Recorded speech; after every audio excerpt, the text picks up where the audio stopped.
Man United 1, Fulham 2. Fulham with their second away win of the season. The magical Fulham.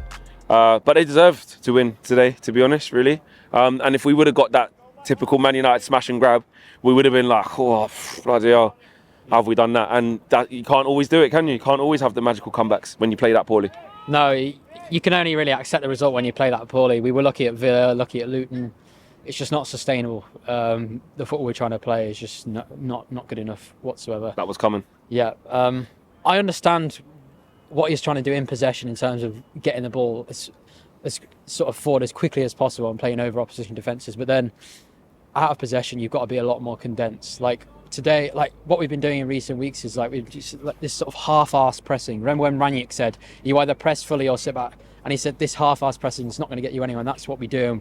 Every time the pass out to their fullback was on, every time again, every single time, because we don't push our fullback onto their fullback, and it happens every single week. And then you've got your midfield three. That how many times did they find sort of pockets of space? Harrison Reed was having a field day, just sort of picking up on a half turn. Simple things. Literally, like, just drop off and make an angle. Give me it. No one dropping off with him. Yep. Nobody. And that's been happening all season. Yeah. So if you want to play this type of football, you either all go, you press high, you put our fullback onto their fullbacks, you use Onana's sweeping strengths, and Onana is a decent sweeper. He's quite proactive, and you take risks, or you don't press at all. And you just sit back. I think we tried to do that today, sort of sitting into a mid block. But then once in a while, Bruno will go and press the goalkeeper. But you actually see it a lot. Bruno tries to press, but the rest of the team don't follow. So there's no Bruno actually pressing actually hurts us. You're better off just sitting. It's like he's going off and doing his own thing. Yeah, and I understand what Bruno's trying to do, because I think the way he tries to play football, he wants to play on the front foot. But you've got to do it all as a unit, else you just get played through. And let's be honest, Fulham are not a great side. I mean, they won today. They're not a great side. No Paulinho, no Willian. No Jimenez. No Jimenez. Munez is handy as well, to be fair. Tim Ream, I don't think Tim Ream played today. I mean, quite a lot of players that didn't play that are decent players. So, I mean, if we played a really good team today, it would have been a lot more ugly than that. And that's the thing, from really early in the game, like, you get that feeling like first 4 minutes, 5 minutes, I went, no, not today. Don't you? You just know. I'm like, Fulham are comfortable here, and if we are going to win this, it's going to be counter, smash and grab. We're not playing good football here. We're not really dominating. Fulham are just able to just pick up, in little pockets and just play at their tempo. And our tempo, our intensity when we were on the ball, oh my God, just rolling the ball so pedestrian. It's like nobody really wanted to take control of the situation and say, right, I'm going to drive us forward.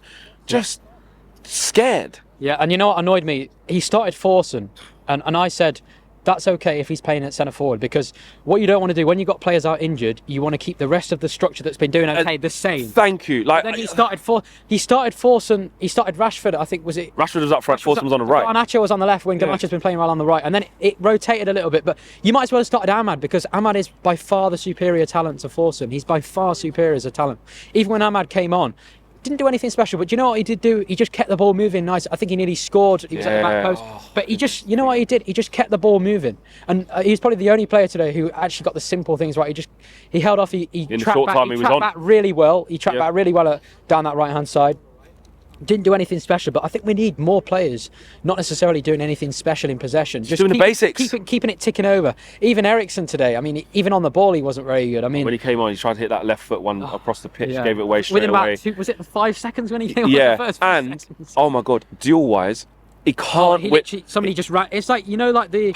Harry Potter, where they run through the brick wall. That's what 9 and honestly, the station. It was like Casemiro at Luton when he was on the yellow card and couldn't make no more tackles. He was literally just ran straight through. He just can't win any duels. Like, the only time he can play areas is if he's got time and space to just keep it moving side to side, or keep the ball ticking over. Which again, like, just surplus. And we've got so many players who are not strong in duels. So if you've got players who are not strong in duels, don't play man to man in midfield. Exactly. Just scrap that. If you're going to do that, like you've got to recognise your player's strengths, and Casemiro is nowhere near, even off the ball. He doesn't win his duel percentage win has gone down massively this season. Cobby is okay in duels; he'll hold his own, but he's not dominant. No. McTominay could use his body better, and he plays further up the pitch anyway. Bruno's not particularly great in duel. He's not strong. He ain't got legs like that. He's got fitness. He's got work ethic, but he's not strong. No, he's not powerful runner. He can't hold people up. And then we're playing man to man in midfield, and even like players like Harrison Reed, he's short, but he'll get around and he'll shove you around. Lastly, what should Ten Hag do after witnessing what it looks like without Rasmus Højlund? which is obviously shit up front. But we know the situation at left back with what we've got, which is not going to change in this week. Yeah. What would you do? What does Ten Hag need to do against Forest? I just forget this transitional football he's trying to play. Let's just forget that for a minute. Just put that to one side. Let's just try and control a little bit of the game. Let's just try and get on the ball. Casemiro, did he go off injured? I don't know whether I think he might have done, yeah. But just bring Amrabat in, maybe for Lindelof, and play him a little bit more inverted in possession. So you play him left back, and then what would you do at the top? And then you just start AMAD because he's so much better than Force, and that's no disrespect. What, in the 9, in the false 9? I probably would because I don't think there's any other option. Or you play maybe Bruno there and maybe bring someone else into midfield. But Ahmad's got to start playing because he's just the balance of the front three is far too direct. Yep. It's just we've got far too many players, and that's what Ten Hag wants. He wants players running into space, but we need more players who come towards the ball, just get on the ball, keep it simple, a little bit more creativity, and I think that's what Ahmad would bring. So I think he's got to start playing. Hopefully he listens to you.